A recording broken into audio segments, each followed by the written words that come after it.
میں جب کرکٹ میں اوپر آ رہا تھا تو میرے سامنے بھی یہ دو راستے آ گئے. ساؤتھ افریقہ میں ان دنوں میں کرکٹ کھیلتے تھے, وہ اپارٹھائڈ کی رجیم تھی, یو این کی سینکشنز تھیں, تو بڑے پیسے دیتے تھے ساؤتھ افریقہ کرکٹ کھیلنے کے لیے. تو بڑا مجھے پیسہ آفر ہوا کہ آپ ساؤتھ افریقہ آ کے کرکٹ کھیلیں. لیکن اگر میں کرکٹ کھیلتا تھا ان کے لیے تو میں ایک رجیم جو کہ ریسسٹ رجیم تھی, اپارٹھائڈ کی رجیم تھی, میں نے اس کو سپورٹ کرنا تھا. تو پیسہ تو مل جانا تھا لیکن عزت نہیں ملنی تھی. پھر جب میں کیپٹن بنا, پہلے ہی کیپٹن میں مجھے ایک ہندوستان کے کسی بکی نے آفر کیا کہ اگر آپ ٹاس کا میں فیصلہ بتا دیں تو آپ کو اتنے پیسے دیں گے. ان دنوں میں بڑا پیسہ تھا وہ. تو یہ یاد رکھنا کہ یہ ہر انسان کو یہ دو راستے, ایک شیطانیت کا راستہ ہے, ایک انسان کی عظمت کا راستہ ہے. ایک راستہ وہ ہے جو اللہ قرآن میں ہمیں کہتا ہے کہ نبی صلی اللہ علیہ وسلم کے راستے پہ چلو, ان کی سنت پہ چلو. وہ راستہ آسان راستہ نہیں ہے. کئی دفعہ جو آپ آسان راستہ سمجھتے ہیں وہ آپ کی تباہی کا راستہ ہے. تو آپ کو ہمیشہ یہ چوائسز کرنی پڑیں گی. اور یہ میں آپ سے بالکل, یہ جو شیخ رشید نے کہا, یہ بالکل آپ کی بات ٹھیک ہے. میں سمجھتا ہوں کہ آپ کو بھی جو تنخواہ ملتی ہے وہ کافی نہیں ہے, بلکہ آپ کو نہیں, ہمارے کتنے تنخواہ دار طبقہ ہے, کیونکہ مہنگائی بڑھتی گئی ہے کئی سالوں سے, تو اس کی وجہ سے تنخواہیں اتنی نہیں جتنی ملنی چاہیے. تو ایز آسان ہوتا ہے کہ چلے یہ راستہ لے لیں, پیسہ مل جائے گا, صرف ضمیر بیچنا ہوتا ہے. لیکن میں آج آپ کو یہ کہتا ہوں کہ قرآن میں اللہ نے واضح لکھا ہوا ہے کہ رزق اللہ کے ہاتھ میں ہے. آپ جو آپ حلال کی بھی کما سکتے ہیں, حرام کی بھی کما سکتے ہیں, لیکن قرآن میں واضح ہے کہ رزق اس کے ہاتھ میں ہے. میں نے اپنی زندگی میں دیکھا, اور شیخ رشید نے بھی اسی ٹائم پہ دیکھا ہوگا, وہ سیاستدان جن کو اللہ نے اتنا موقع دیا, ملک کے سربراہ بنا دیے, اور ان کے سامنے بھی یہ دو راستے تھے. وہ بھی حلال کی کمائی بھی کر سکتے تھے, اور بہت بڑی ایک عزت ہوتی ہے ملک کا سربراہ بننا. لیکن جس راستے پہ وہ نکل گئے, آپ کے سامنے آج وہ عبرت کا نشان بنے ہوئے ہیں. ان کے پاس آج اتنا پیسہ ہے, ان کو خود نہیں پتا کتنا پیسہ ہے, لیکن کبھی ہسپتالوں میں جا رہے ہیں, کبھی ملک سے باہر جا رہے ہیں, کبھی بچے باہر جا رہے ہیں, بچے باہر بھاگے ہوئے ہیں. کئی بچے کو جھوٹ بولنا پڑ رہا ہے باپوں کی چوری کو بچانے کے لیے. کیا فائدہ اس پیسے کا؟ یہ پیسہ اللہ کا عذاب ہے.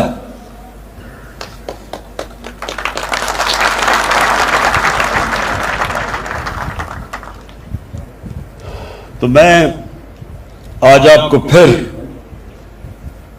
یہ ایک چیز بتانا چاہتا ہوں کہ ساری یہ یاد رکھیں, کئی لوگ نماز پڑھتے ہیں ان کو پتہ ہی نہیں وہ کیا مانگ رہے ہیں اللہ سے. 5 وقت میں اللہ کی جب نماز پڑھتے ہیں صرف ایک چیز مانگتے ہیں, اللہ ان کے راستے پہ لگا جن کو تو نے نعمتیں بخشی. یعنی آپ کا خوشی کا راستہ ہے. جو نعمتیں جب اللہ کسی پہ بخشتا ہے وہ سب, اس کو تو اندر سکون مل جاتا ہے. اور جو راستہ ہم سمجھتے ہیں کہ آسان راستہ ہے, ہم دیکھتے ہیں لوگوں کو کہ بڑے بڑے محلوں میں رہ رہے ہیں, اصل میں ان کی اصلیت تو اندر کیا ان کے اوپر گزر رہی ہوتی ہے وہ اللہ جانتا ہے. عذاب ہوتا ہے. تو آپ کے لیے, کیونکہ آپ کا بہت بڑا رول ہے معاشرے میں, پولیس کا بہت بڑا رول ہے. پولیس ایک معاشرے کے اندر جب لوگوں کی حفاظت کرتی ہے اور لوگ پولیس کو اپنا لیتے ہیں, میری بات یاد رکھنا کہ وہ معاشرہ اٹھ جاتا ہے. کیونکہ وہاں سب سے بڑی چیز انویسٹمنٹ آنی شروع ہو جاتی ہے, سرمایہ کاری شروع ہوتی ہے. ہمارے بیرون ملک پاکستانی وہ سب سے بڑا اس ملک کا اثاثہ ہے. میں کیونکہ میرا واسطہ ان سے زیادہ تھا دنیا میں کرکٹ پہ پہلے ٹریول کرتا تھا, پھر اس کے بعد ویسے جب میرا باہر جانا ہوتا ہے تو ان کو سب سے بڑا مسئلہ کیا ہوتا ہے کہ وہ جب اپنا باہر سے پیسہ پاکستان لے کے آتے ہیں، کوئی پلاٹ لیتے ہیں، کوئی گھر لیتے ہیں، یا قبضے ہو جاتے ہیں ان پہ، تو جب وہ گھر اور پلاٹ ہی نہیں لے سکتے، وہ یہاں سرمایہ کاری کیسے کریں گے، فیکٹریاں کیسے لگائیں گے؟ تو وہی ذہن میں ڈال لیں کہ صرف اوورسیز پاکستانی اس ملک کو اٹھا سکتے ہیں. لیکن ان کا مسئلہ کیا ہے؟ ان کو اس وقت اعتماد نہیں ہے کہ ہمارا پیسہ، ہماری انویسٹمنٹ سیکیور رہے گی، سیف رہے گی. اور اس لیے پولیس کا بہت بڑا رول ہے اس پاکستان کو اوپر اٹھانے میں.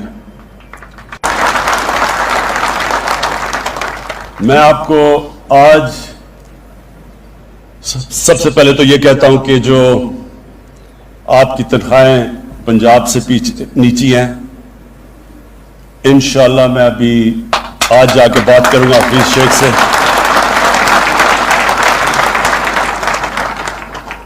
میں آپ کو یہ سب کو بتا دوں کہ یہ ملک، ہم جب پچھلے 2 سال سے جو ہمارے معاشی حالات ہیں، سب سے بڑا مسئلہ کیا ہے؟ ملک کے گھر کی طرح ہوتا ہے، گھر مقروض، سب سے زیادہ قرضے چڑھے ہوئے. تو جب ایک گھر پہ قرضے چڑھتے ہیں تو کیا کرتا ہے گھر؟ ہر گھر میں کبھی نہ کبھی مشکل وقت گزرتا ہے. تو جب قرضے چڑھتے ہیں تو گھر اپنے خرچے کم کرتا ہے جب تک اس کی آمدنی نہیں بڑھتی. تو جب خرچے کم کرتا ہے تو تکلیف ہوتی ہے لوگوں کو. ہم نے بھی میں نے اپنے آفس کے پرائم منسٹر ہاؤس اور پرائم منسٹر آفس کے 60 سے 70% خرچے کم کیے ہیں. ہم نے فیڈرل گورنمنٹ نے 40 ارب اپنی فیڈرل گورنمنٹ میں خرچے کم کیے ہیں. کیوں کیے ہیں؟ کیونکہ ہم نے بیلنس کرنا ہے. ہم قرضوں پہ گزارا نہیں کر سکتے. اور میں بڑے فخر سے آج کہتا ہوں کہ جو 2 ہمارے سب سے بڑے مسئلے تھے، ایک ہے کرنٹ اکاؤنٹ ڈیفیسٹ، یعنی کہ جو پیسہ ڈالر ملک میں آ رہے ہیں اور جو باہر جا رہے ہیں، یہ 5واں مہینہ ہے کہ وہ 17 سال کے بعد وہ سرپلس میں چلا گیا. اور دوسرا جو ہماری آمدنی اور خرچے اندرونی ہیں، اگر ہمیں قرضوں کی قسطیں نہ ادا کرنی پڑیں تو اس میں بھی ہم نے اپنا بیلنس کر لیا، یعنی کہ ہم تھوڑا سرپلس پہ ہیں. یہ بہت بڑا 2 سالوں میں ہماری گورنمنٹ نے، میرے خیال میں یہ بہت بڑا کارنامہ انجام دیا. کوئی نہیں سمجھ رہا تھا کہ 2 سالوں میں یہ ہوگا. لیکن جب تک ہماری آمدنی نہیں بڑھتی تو ساری قوم کو کہتا ہوں تھوڑا صبر کرنا پڑے گا آپ کو، کیونکہ انشاءاللہ جس طرح آگے حالات ہمیں نظر آ رہے ہیں، ہمارے ملک میں اللہ نے سب کچھ دیا ہے. صرف ہم نے اپنی مینجمنٹ گورننس سسٹم ٹھیک کرنا ہے اور یہ ملک اٹھ جائے گا. اور انشاءاللہ ہمارے پاس اتنا پیسہ ہوگا کہ پولیس کو ہی نہیں، آپ کی تنخواہیں پنجاب نہیں، سارے پاکستان میں پولیس کی بھی تنخواہیں بڑھائیں گے. اپنے جو ہمارے سارے سرکاری نوکر ہیں، بیوروکریٹس ہیں، تنخواہ دار ہیں، انشاءاللہ سب کی تنخواہیں بڑھائیں گے جیسے جیسے آمدنی ہماری بڑھتی جاتی ہے. لیکن میں 2 چیزیں آج کہنا چاہتا ہوں خاص اسلام آباد پولیس کو. نمبر 1 کہ ساری اسلام آباد پولیس کے ہر گھر کو ایک ہیلتھ کارڈ دیں گے ہم. ہیلتھ کارڈ کا مطلب کہ ہر گھر کے پاس ایک ہیلتھ انشورنس ہوگی، اور انشاءاللہ 10 لاکھ روپے کی ہر پولیس کے گھر کی ہیلتھ کی انشورنس ہوگی کہ 10 لاکھ تک کسی گورنمنٹ یا پرائیویٹ ہاسپٹل میں آپ اپنا علاج کروا سکیں گے. اور دوسرا آپ کو میں جو ہم نیا پاکستان ہاؤسنگ بنا رہے ہیں، اس کے اندر جو بھی تنخواہ دار، اور خاص طور پہ شروع آپ سے کریں گے، اسلام آباد پولیس اور آپ کے اسلام آباد میں جو فیڈرل یہ جو ہمارے سرکاری نوکر ہیں، ان سب کے لیے ہم اب وہ کرنے جا رہے ہیں جو کبھی پاکستان میں پہلے نہیں ہوا، کہ سرکاری نوکر جو اپنی تنخواہ سے جو کرایہ دیتے تھے، وہ کرایہ آپ کے گھروں کی قسطوں کے اوپر چلا جائے گا. یعنی کہ بجائے کرایہ دینے کے وہ گھر کی قسطیں دیں گے اور آپ کا وہ گھر اپنا ہو جائے گا. یہ ہمارا بڑا پروگرام ہے نیا پاکستان ہاؤسنگ میں، خاص طور پہ آپ جیسے پولیس والوں کے لیے، سرکاری نوکروں کے لیے. تو وہ انشاءاللہ ہم پولیس سے شروع کریں گے اور ہم ہیلتھ کارڈز بھی آپ سے شروع کریں گے. باقی میں آئی جی صاحب جو آپ نے ریکویسٹ کی وہ میں ساری آپ کی جا کے پروسیس کروں گا. جو آپ نے چیزیں کہی وہ کیونکہ میں بادشاہ نہیں اور پرائم منسٹر ہوں تو مجھے پوچھنا پڑتا ہے اپنے فائنانس منسٹر سے, اس سے بات کر کے. تو انشاءاللہ آپ کی پوری کوشش کروں گا آپ کی حمایت کروں. میں آپ کو آخر میں پھر اپنی پولیس کو آج آپ جو پاس آؤٹ کیے ہیں آپ کے لیے بھی اپنی ساری پاکستان میں جو پولیس ہے اس کو بھی آج پیغام دینا چاہتا ہوں کہ اب وقت آ گیا کہ ہماری پولیس ایک اور لیول کی ہو جس کی عزت ہو معاشرے میں, جو معاشرہ اس کو اون کرے.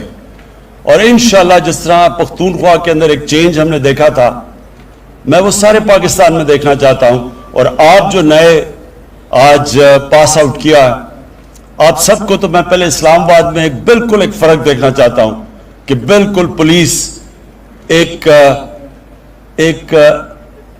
جس طرح نیا پاکستان ہے ایک نئی پولیس فورس ہمارے سامنے آئے جو ایک بالکل مختلف اس کی ایٹیٹیوڈ ہو, اس کا ایک لوگوں کے اندر.